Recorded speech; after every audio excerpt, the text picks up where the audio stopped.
अवधूत चिंतन श्री गुरुदेव दत्त श्री स्वामी समर्थ. तुम्हा सर्वांचं आपल्या चॅनलमध्ये खूप खूप स्वागत करते आणि आजच्या नवीन व्हिडिओला सुरुवात करते. आज 29 जानेवारी बुधवार आणि आज वर्षातील पहिली मौनी अमावस्या आहे. पौष महिन्याची सांगता होत आहे सध्या, म्हणजेच पौष महिना हा समाप्त होणार आहे आणि या महिन्याच्या शेवटी ही मौनी अमावस्या आलेली आहे. आता प्रत्येक महिन्यामध्ये एक अमावस्या तिथी येतच असते आणि प्रत्येक अमावस्या तिथीचं महत्त्व देखील वेगवेगळं असतं. मौनी अमावस्या जी आहे तर ती अत्यंत महत्त्वाची आणि शुभ मानली जाते. त्याचबरोबर ही वर्षातील पहिलीच अमावस्या तिथी असते. त्यामुळे धार्मिकदृष्ट्या या अमावस्येला विशेष असे महत्त्व दिलं जातं. या दिवशी भगवान श्रीहरी, विष्णू, माता लक्ष्मी आणि आपले पूर्वज यांची सेवा केली जाते. या दिवशी जर आपण यांची सेवा उपासना केली तर आपल्याला अनेक पटींनी पुण्याची प्राप्ती होत असते.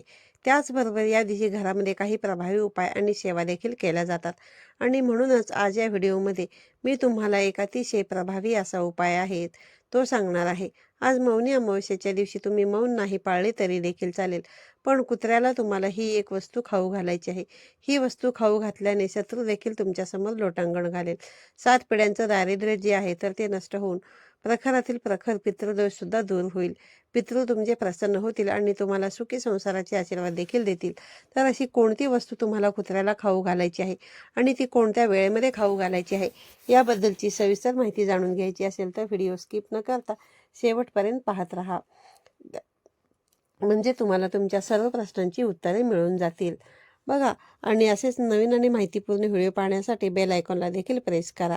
आज या व्हिडिओमध्ये मी तुम्हाला जो उपाय सांगणार आहे तर हा उपाय तुम्ही दिवसभरामध्ये कधीही करू शकता. अगदी तुम्ही संध्याकाळपर्यंत जेव्हा तुम्हाला कधी वेळ शक्य होईल तेव्हा तुम्ही हा एक उपाय जो आहे तर तो करू शकता.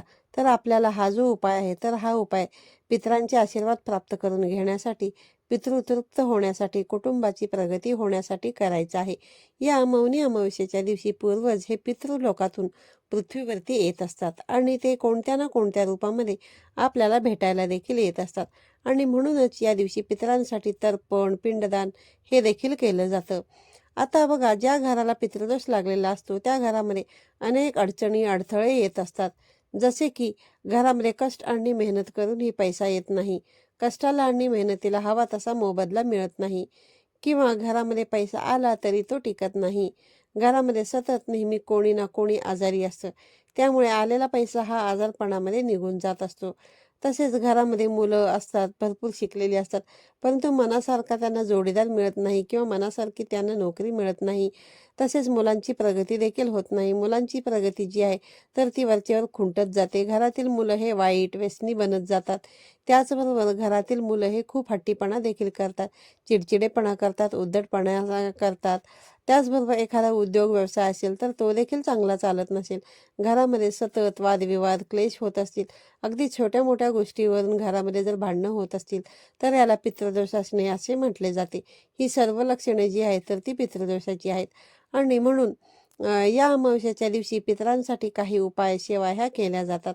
जर आपल्या घराला पितृदोष लागलेला असेल आणि आपण पितरांची सेवा केली नाही, फक्त देवी देवतांची सेवा केली तर देवी देवता हे कधीही प्रसन्न होत नाहीत. म्हणून सर्वप्रथम पितरांची सेवा करावी आणि त्यानंतरच देवी देवतांची सेवा ही केली जाते आणि म्हणूनच आपल्याला आज एक उपाय जो आहे तर तो करायचा आहे. तर हा उपाय तुम्हाला एक भाकरी जी आहे तर ती बनवायची आहे. बाजरीची, ज्वारीची किंवा तुम्ही चपाती देखील बनवू शकता.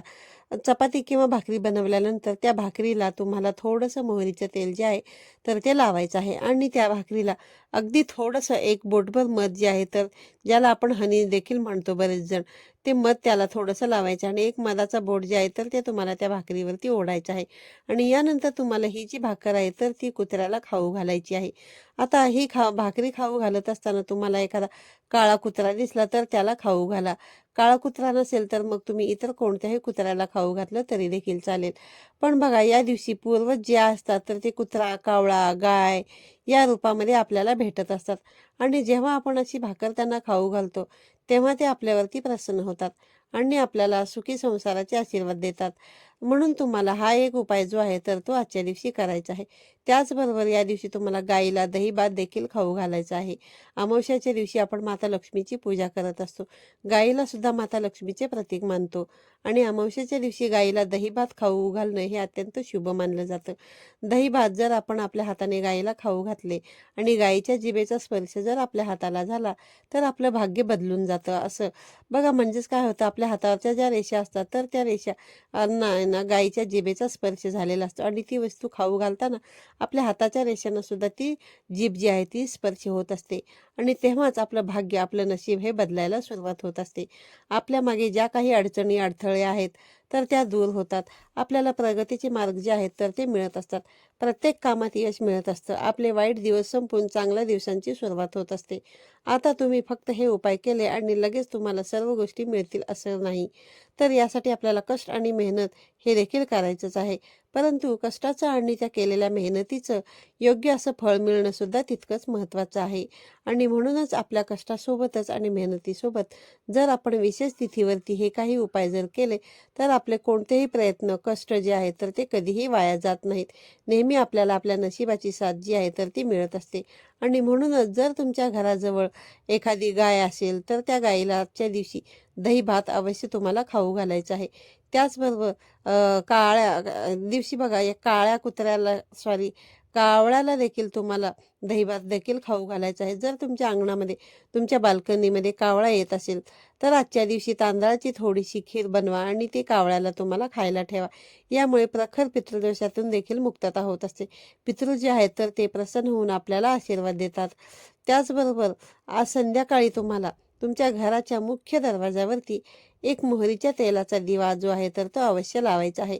एक मातीची पणती घेऊ शकता, त्यामध्ये मोहरीचं तेल घालायचं, थोडेसे काळे तीळ टाकायचे आणि दुहेरी कापसाची वात लावून हा दिवा तुम्हाला प्रज्वलित करून थोडेसे तांदूळ खाली आसन म्हणून ठेवायचे आहेत आणि त्या तांदळावरती हा जो दिवा आहे तर तो तुम्हाला घराच्या मुख्य दरवाजावरती लावायचा आहे.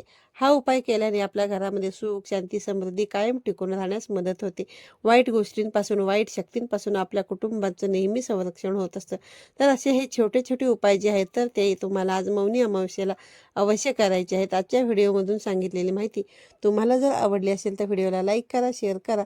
पुन्हा भेटूया अशाच एका नवीन आणि माहितीपूर्ण व्हिडिओमधून. तोपर्यंत सर्वांना श्री स्वामी समर्थ.